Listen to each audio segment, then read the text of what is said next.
नमस्कार.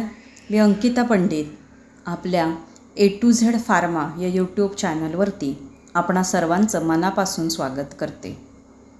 तर आत्ता व्हिडिओचं टायटल बघून तुम्हाला कळलंच असेल की आज मी कोणत्या विषयावरती व्हिडिओ घेऊन आलेली आहे.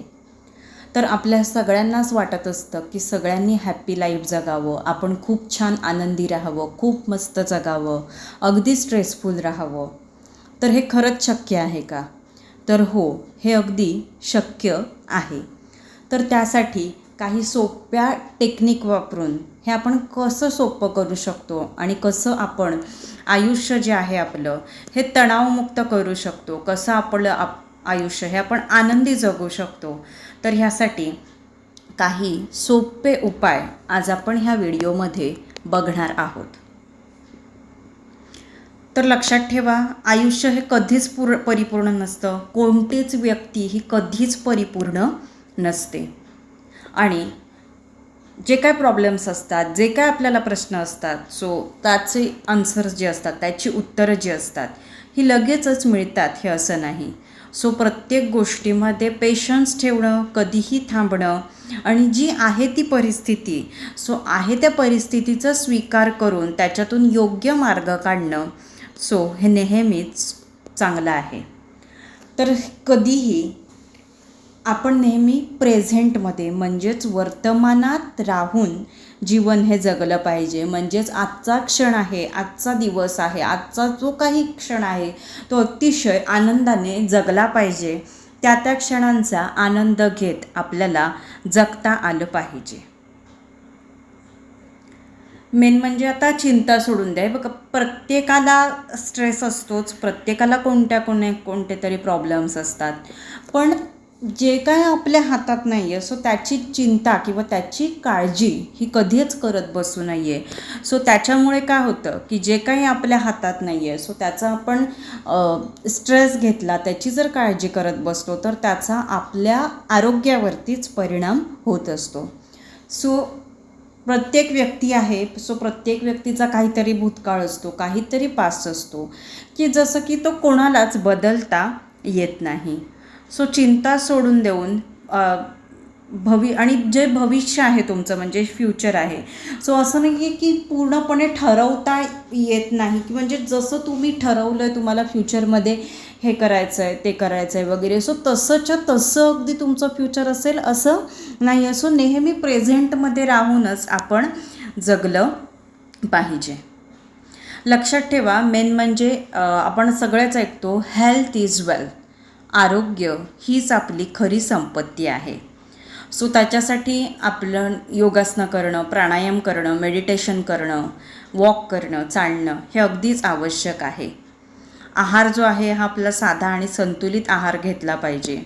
साधा आणि संतुलित आहार घेतला त्याच्यामुळे आपलं मनसुद्धा शांत राहतं आणि शांत मनामुळे आपलं शरीर हे कायमच निरोगी राहतं.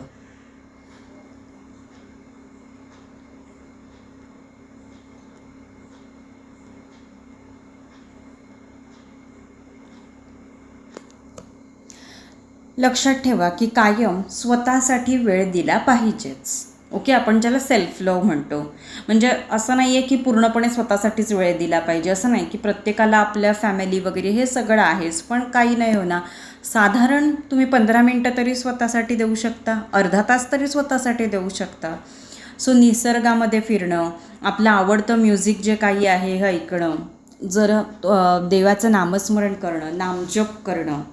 आणि जेव्हा की आपण समजा बेअरफूट वॉक असं असतं की ज्याच्यामध्ये आपला पृथ्वीशी संपर्क येतो, बरोबर.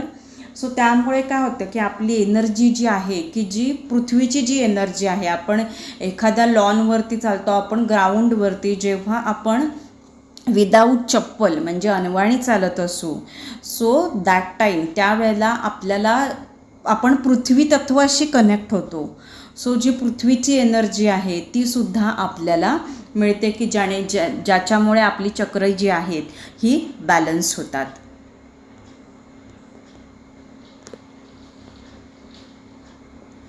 आता मेन म्हणजे की आपलं मन आहे हे मोकळं करा. तुम्हाला ज्या व्यक्तीवरती विश्वास वाटतो आहे अशा विश्वासू व्यक्तीशी बोला. भावना ज्यावेळी आपण भावना कुठेही व्यक्त करतो, भावना व्यक्त केल्याने आपलं मन आहे हे हलकं होतं. आपल्या डोक्यामध्ये काही विचार असतील, प्रॉब्लेम असतील, सो ते जेव्हा आपण एखाद्या व्यक्तीपुढे एक्सप्रेस करतो तर त्यावेळेला काय होतं की ते प्रॉब्लेम्स शेअर केले जातात आणि आपल्याला आपलं मन जे आहे हे मोकळं झाल्यासारखं वाटतं. आता बहुतांश डिसीज जे काही आहेत हे आपल्याला बोलता न आल्यामुळे होतात किंवा खूप काही मनामध्ये साचून राहिलेल्यामुळे होतात. फॉर एक्झाम्पल थायरॉईड हा जो डिसीज आहे, सो थायरॉईड म्हणजे जो आपल्या थ्रोट चक्राशी निगडीत आहे की ज्यामध्ये आपल्याला आपल्या भावना बोलता येत नाही आहेत. आपल्याला आपलं जे काही मत आहे, आपल्याला जे काही वाटतं आहे ते आपल्याला बोलता येत नाही आणि त्याच भावना मनामध्ये साचून राहिल्यामुळे ते आपल्याला एक्सप्रेस करता न आल्यामुळे, मेन म्हणजे की हे सायंटिफिकली पण प्रूव्हन झालेलं आहे की ज्याच्यामुळे थायरॉईडसारखे डिसीजेस हे आहेत हे होतात. त्याच्यामुळे मन मोकळं करणं हे अतिशय महत्त्वाचं आहे. नंतर कृतज्ञता. सो कृतज्ञता म्हणजे ग्रॅटिट्यूड. सो सद्गुरू श्री वामनराव पै हे नेहमीच सांगतात की सर्वोत्तम सुखी जीवनाची गुरुकिल्ली जी आहे ती म्हणजे कृतज्ञता, म्हणजे ग्रॅटिट्यूड. म्हणजे आज ज्या तुमच्याकडे गोष्टी आहेत त्यासाठी तुम्ही थँकफुल राहिलं पाहिजे, त्यासाठी देवाचे खूप आभार मानले पाहिजेत, त्यासाठी ह्या युनिवर्सचे खूप खूप आभार मानले पाहिजेत, कृतज्ञ राहिलं पाहिजे. तुमच्याकडे जे आहे त्याच्यासाठी तुम्ही खूप थँकफुल राहा, त्या गोष्टींसाठी मनापासून धन्यवाद द्या. कृतज्ञ मन हे नेहमी आनंदी असतं आणि तुम्ही जेव्हा ज्या गोष्टी तुमच्याकडे आत्ता सध्या आहेत त्याबद्दल जर कृतज्ञता व्यक्त केली, जर तुम्ही समाधानी राहिलात, तर जे तुमच्याकडे नाही आहे, जे तुम्हाला हवं आहे ते तुमच्याकडे अगदी सहजपणे यायला लागतं. सो सगळ्यात ह्याच्यामध्ये आपण मॅनिफेस्टेशन असेल किंवा लॉ ऑफ अट्रॅक्शन असेल, सो त्याच्यामुळे सिक्रेट बुक आहे. सिक्रेट बुक हे पूर्णपणे ग्रॅटिट्यूडवरती आहे. जर जेवढी तुम्ही कृतज्ञता व्यक्त करता सो तेवढं तुम्ही खूप छान आनंदी राहता. स्वतःवरती प्रेम करा.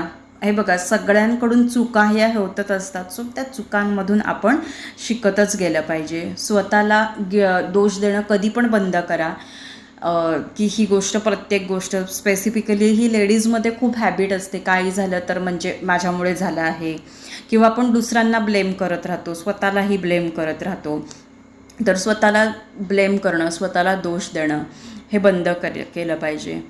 पुढे जाणं हेच यशाचं पहिलं पाऊल आहे त्या परिस्थितीतून योग्य मार्ग काढून पुढे जाणं. तर आता हे बघा, तणावमुक्त आयुष्य म्हणजे समस्या नसलेलं आयुष्य असं नाही.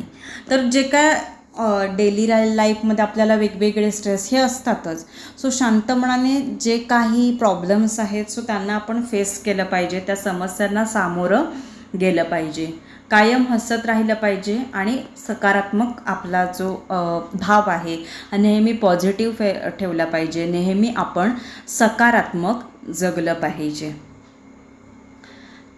So happy mind happy life. So अशा मी ज्या काही टिप्स आज तुम्हाला सांगितलेल्या आहे सो त्या तुम्हाला नक्कीच हेल्पफुल होतील तणावमुक्त आणि आनंदी आयुष्य जगण्यासाठी. सो अशाच प्रकारचे नवनवीन व्हिडिओ जर तुम्हाला नवनवीन व्हिडिओ किंवा ह्या अशाच प्रकारच्या विषयांवरती जर तुम्हाला माहिती हवी असेल तर मला कमेंट बॉक्समध्ये नक्की कमेंट करा. जर हा व्हिडिओ तुम्हाला आवडला असेल तर ह्या व्हिडिओला नक्की लाईक करा, चॅनलला सबस्क्राईब करा आणि जास्तीत जास्त लोकांपर्यंत हा व्हिडिओ शेअर करा. थँक्यू.